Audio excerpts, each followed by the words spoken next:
Bienvenue dans Chasse Passion. Propriétaire dans l'Aisne, Philippe Dubois a hérité de son grand-père l'art de la chasse, la qualité de l'accueil et la maîtrise de l'aménagement du territoire pour une chasse variée.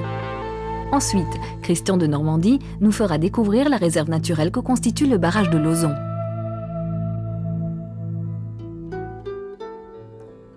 La vieille ville de Laon, dominant la plaine, occupe un site perché en avant du front de côte de l'Île-de-France. C'est une butte témoin, épargnée par l'érosion et nommée la Montagne Couronnée.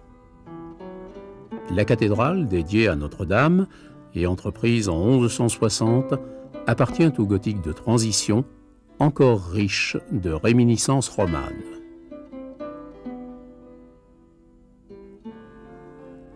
La cathédrale offre une façade singulière par la profondeur de ses porches et la hauteur de ses tours en terrasse.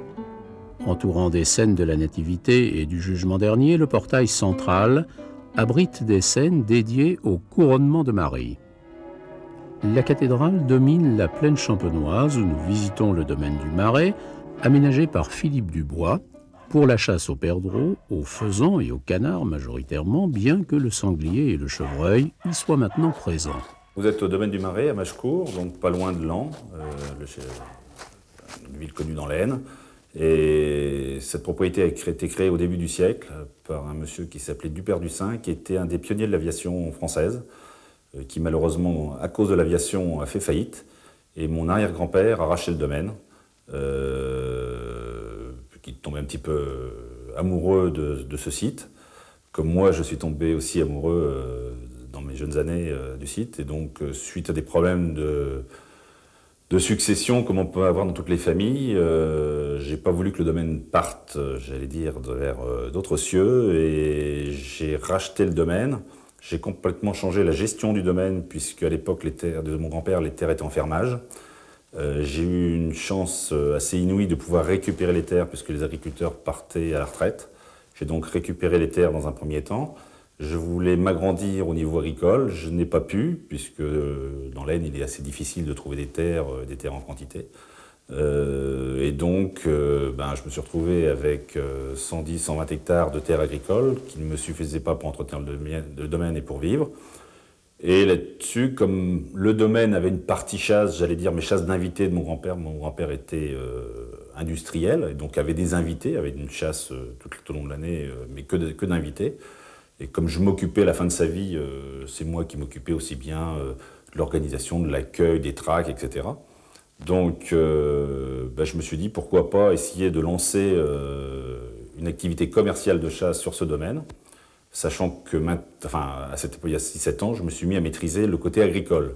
Côté agricole qui, sur la plaine, est indispensable, puisque vous ne pouvez pas être fonction des agriculteurs pour inviter ou pour accueillir vos clients, puisque vous ne pouvez pas les faire chasser dans des labours et des choses comme ça. Donc vous devez maîtriser absolument le côté agricole si vous voulez faire une chasse commerciale en plaine. Ça, c'est un premier point.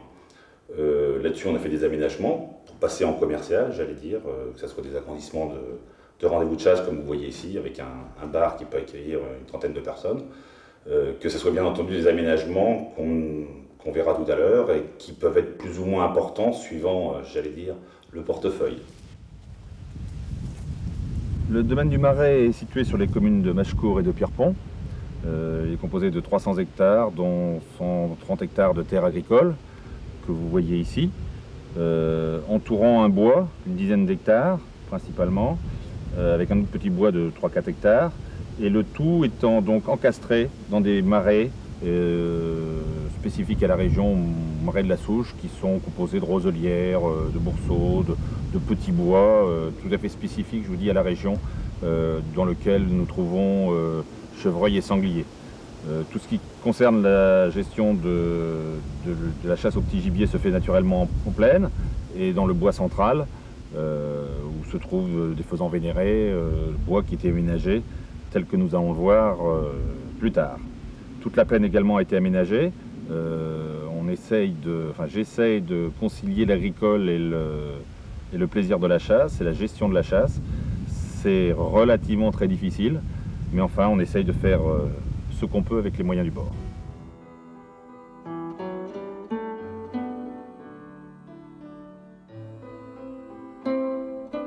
Avec Philippe, nous faisons le tour du domaine d'un biotope naturel extrêmement varié et adapté, soit la plaine agricole, le bois, la roselière et les marais. Ici, tout est maîtrisé pour y accueillir un gibier de qualité qui se maintient sur le territoire. Agrénage pour le faisan et le perdreau, pose de pierre à sel pour le chevreuil. Aussi, le piégeage du prédateur y est-il appliqué toute l'année. Fait exceptionnel pour cette région, tout ici est aménagé non pas pour le rendement agricole, mais pour le plaisir de la chasse.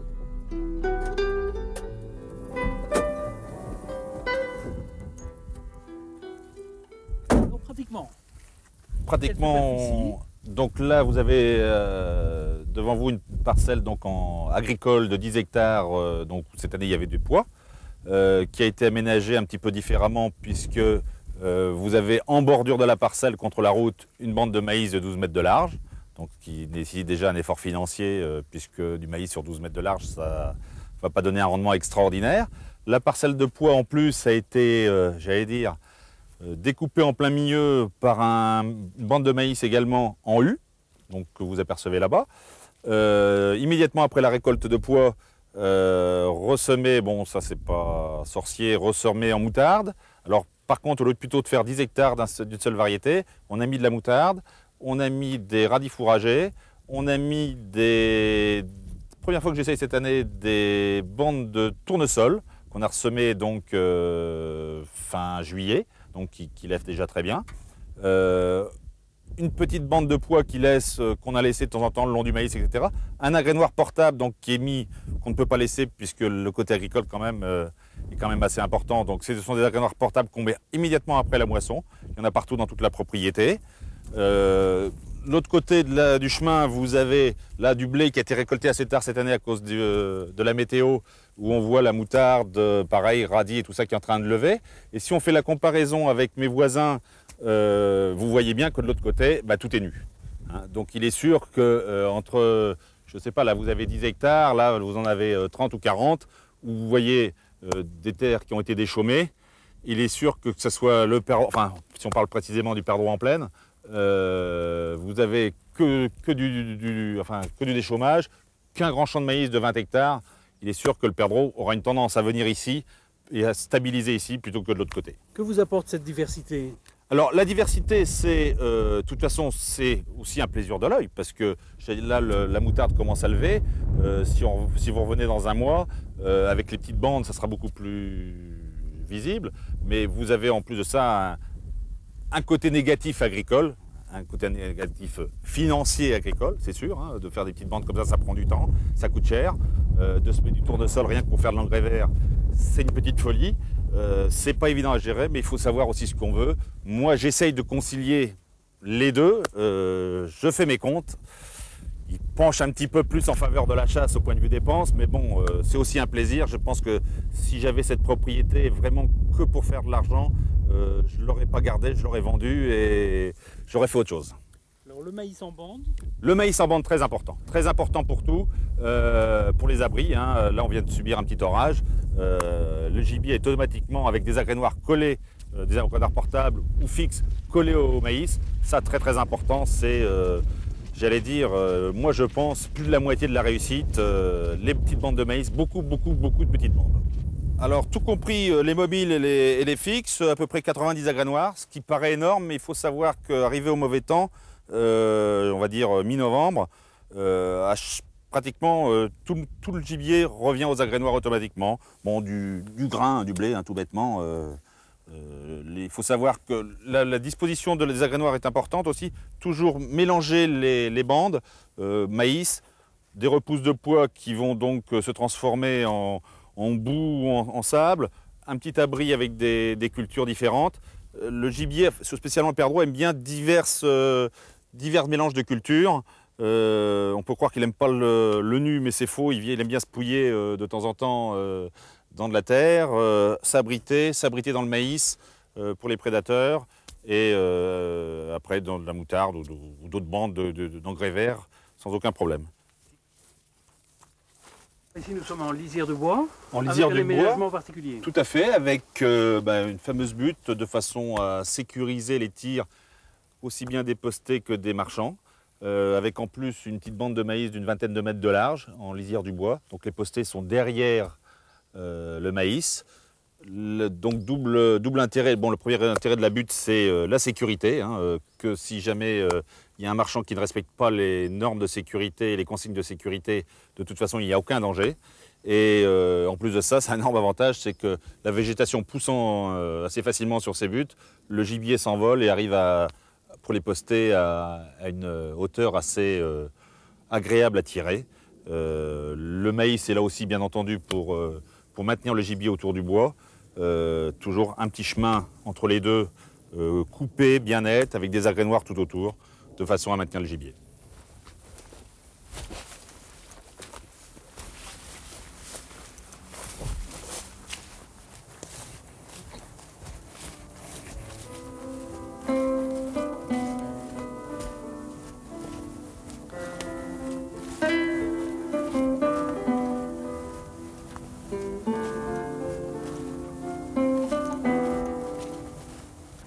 Alors ici, ça n'est pas un bois de rapport. Pas du tout, donc un bois central en plein milieu de la plaine, entouré de la plaine, un bois d'une dizaine d'hectares, qui a été aménagé depuis longtemps pour la chasse. Pas un bois de rapport parce que les arbres, au départ, qui étaient de rapport, ont été exploités, n'ont pas été remplacés. Et mon grand-père, privilégiant entre guillemets la chasse, a laissé ça comme ça et moi j'ai continué. Donc, alors biotope un petit peu tout azimut, beaucoup de ronces, beaucoup d'orties, beaucoup de noisetiers, du frêne, du chêne, un petit peu tout au point de vue arbre. Au point de vue gibier, un petit bois spécialisé dans la propriété au niveau faisan vénéré, donc avec des grandes futaies, des grands arbres. C'est les rares bois qui sont dans le domaine comme ça, donc où le vénéré se plaît beaucoup. Un peu de perles rouges, un peu de faisan commun, bien que le vénéré faisan, comme tout le monde le sait, un petit peu fuir le faisan commun.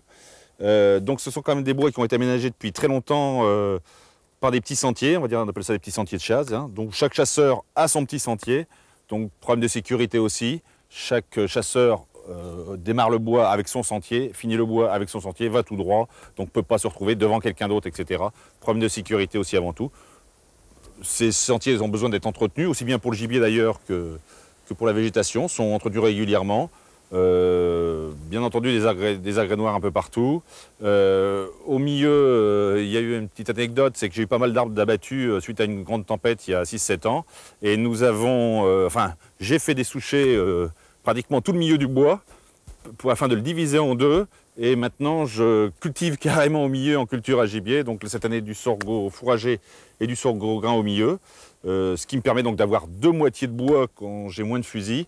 Et d'avoir deux tracts complètement différentes, séparées naturellement, j'allais dire, par une culture à gibier. Bon, sachant que ce bois-là est un bois quand même assez clair, comme vous pouvez le voir, donc avec à la fois des petites clairières, à la fois des agrès noirs, etc. C'est pas un grand bois, 10 hectares, c'est pas très grand. Donc le faisan s'y plaît quand même relativement bien, mais il va préférer plutôt la bordure entre la plaine, le bord de maïs, le bord de culture, etc., plutôt que l'intérieur du bois.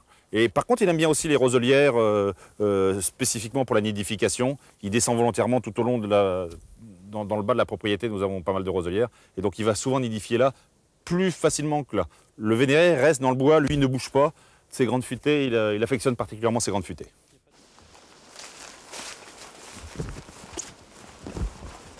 Alors nous sommes ici à la roselière. Oui, ouais, une roselière qui est un peu spécifique de notre région, des marais de la Souche. Vous voyez d'énormes roseaux, très très hauts, très touffus, qui ont été aménagés, je vais dire par mon grand-père. J'ai toujours connu cette parcelle comme ça, avec beaucoup de layons, contrairement à certaines roselières où c'est des grands blocs spécialisés un peu dans le chevreuil. Nous, on a toujours eu beaucoup de faisans dans cette parcelle, justement à cause de ces layons. Donc vous voyez une petite bande de roseaux, un layon, un fossé. Derrière une petite culture à gibier, là du sorgho et puis du maïs. Toujours très entretenu, des layons très rares, tout au long de l'année. Si vous laissez pousser, le petit gibier s'en va en bordure. Donc le fait de faire des layons ne nuit pas au chevreuil, ça le dérange absolument pas. Bon, cette roselière est très humidifiée, il y a beaucoup de fossés dedans. Donc ce qui permet même en période de sécheresse au mois d'août d'avoir de l'eau, une belle petite couvée de faisan devant nous. On va aller s'approcher pour essayer de voir ça de plus près.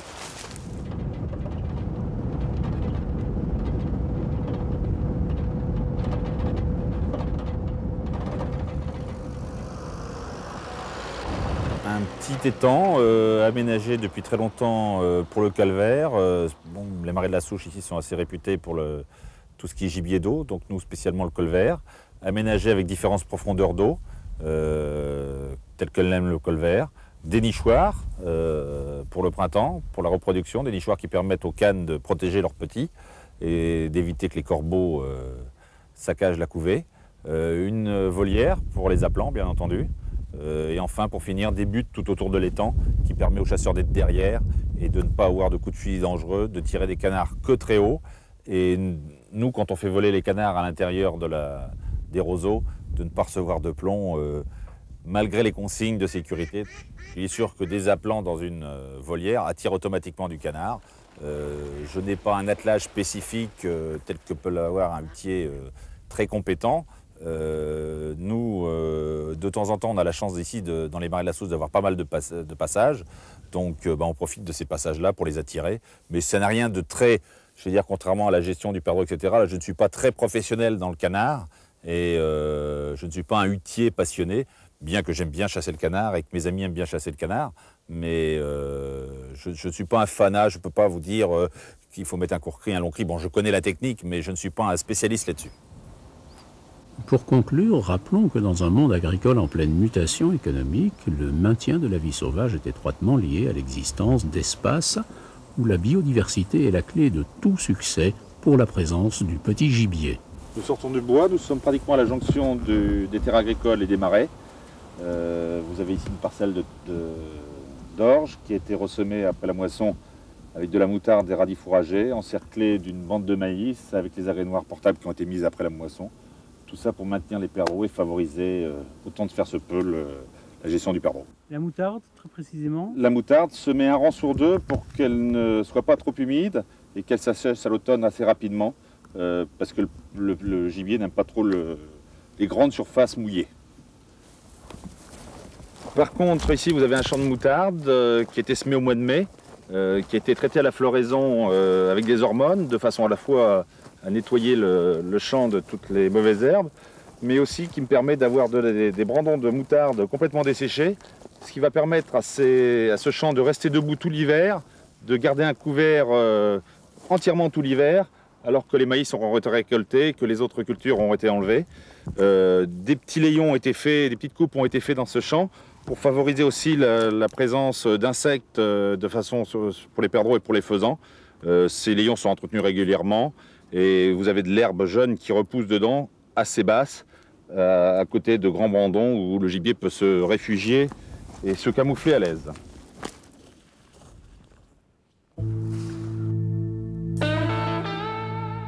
Christian de Normandie nous explique comment il a aménagé sa mare au canard, où il accueille les copains d'abord.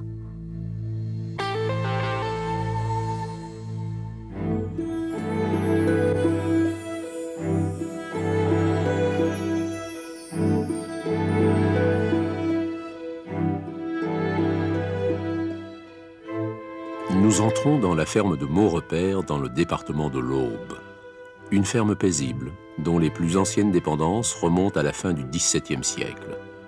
L'architecture à colombage de l'édifice semble avoir été épargnée par l'écoulement du temps. Aujourd'hui, Christian de Normandie est le maître de maison. Avec son frère jumeau Hervé, ils ont décidé de diversifier leur exploitation en se tournant vers leur passion commune pour la chasse au gibier d'eau. Christian nous emmène aujourd'hui au barrage de Lauzon dans le parc régional de la forêt d'Orient. Le barrage se situe en bordure du domaine des de Normandie et constitue depuis peu une réserve naturelle pour tous les types de gibier.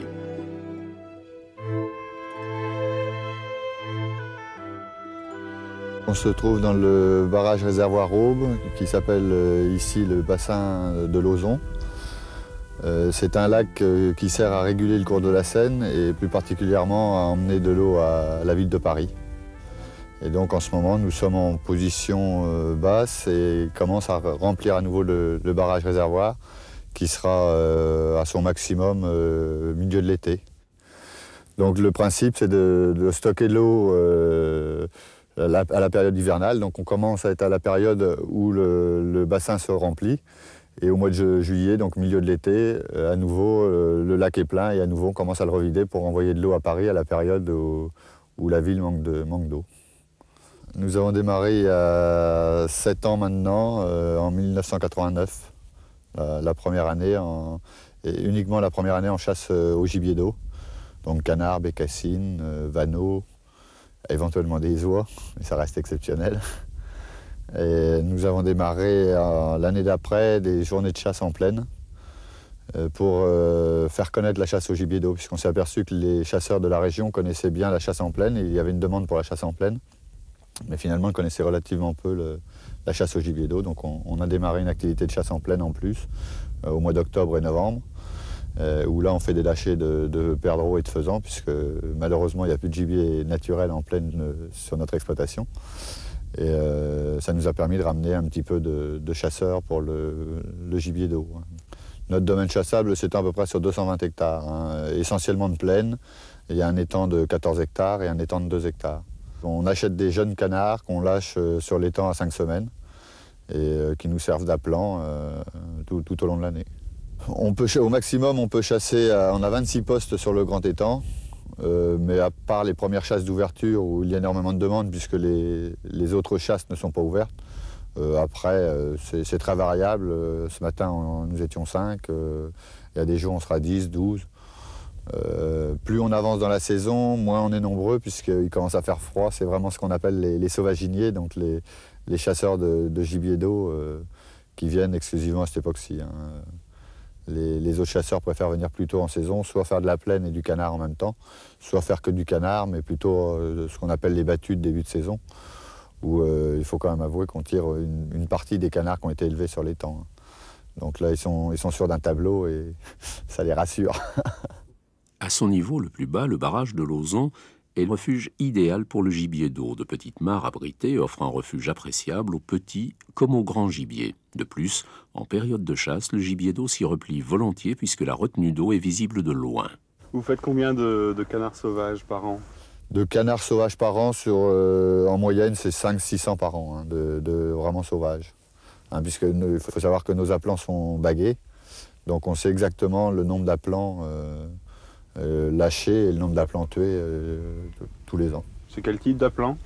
Donc ce sont des colverts. Hein. L'important c'est de les lâcher jeunes, parce qu'en les lâchant à 5 semaines, ils deviennent volants vers 9 semaines, vraiment bien volants à 10 semaines, et en agrénant bien régulièrement l'étang, pour qu'ils ne manquent pas de nourriture, en principe ils restent. Hein. Alors il y a des années, il y en a une partie qui s'en va, c'est très irrégulier, mais c'est la seule solution si on va avoir du canard qui vole bien, puisque l'avantage de cette chasse, de cet élevage, c'est d'avoir du canard qui est élevé dans les conditions d'un canard naturel et qui vole aussi bien. On ne voit pas la différence. Et on a un certain nombre de nos chasseurs qui viennent ici parce qu'ils savent que les oiseaux volent très bien. Hein, c'est pas du tir, c'est de la chasse encore. Et vous avez également une jachère faunistique? Donc on a une jachère faunistique, mais ça sert plus aux chasses voisines, qui sont des chasses de gros gibier. Et on a opté pour cette jachère faunistique, essentiellement aussi pour essayer de diminuer les dégâts de sangliers que nous avions dans nos cultures, et notamment dans nos maïs. Puisque le principe de la jachère faunistique, c'est une parcelle qu'on a mis en pâture pour le chevreuil essentiellement.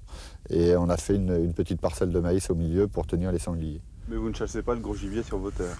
Et nous chassons le gros gibier sur nos terres, mais j'allais dire on le fait uniquement entre amis, puisque nous faisons partie d'un groupement d'intérêt cynégétique qui nous impose des bracelets sangliers. Nous avons le droit à 5 bracelets de sangliers de moins de 60 kg, qui sont remplaçables si on respecte les poids. Et quant au chevreuil, c'est un plan de tir, un plan de chasse, et donc nous avons le droit à 2 chevreuils sur l'exploitation. J'allais dire ça, c'est pour les amis. C'est de la réserve particulière.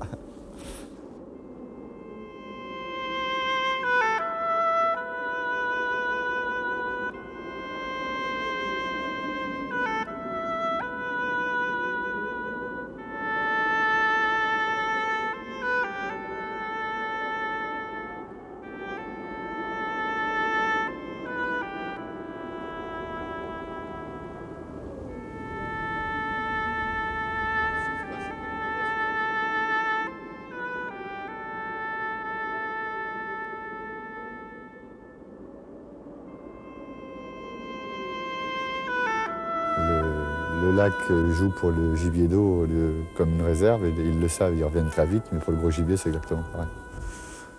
Et c'est vrai que toute la période de chasse, le lac est bas, donc ils peuvent se balader comme ça autour de l'eau, retrouver les îles ne sont plus des îles, donc ils peuvent rejoindre les quelques bois qui restent au milieu, et ça fait une réserve. Il y a d'ailleurs des gens qui vont faire, qui ne sont pas chasseurs, mais leur passion c'est la caméra vidéo, et ils font des films sensationnels, hein. J'en ai déjà vu un ou deux. On a l'impression que les sangliers vont sauter dans la caméra.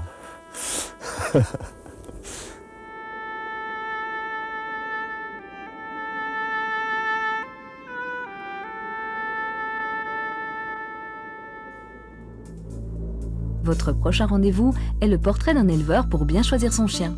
À bientôt dans Chasse Passion.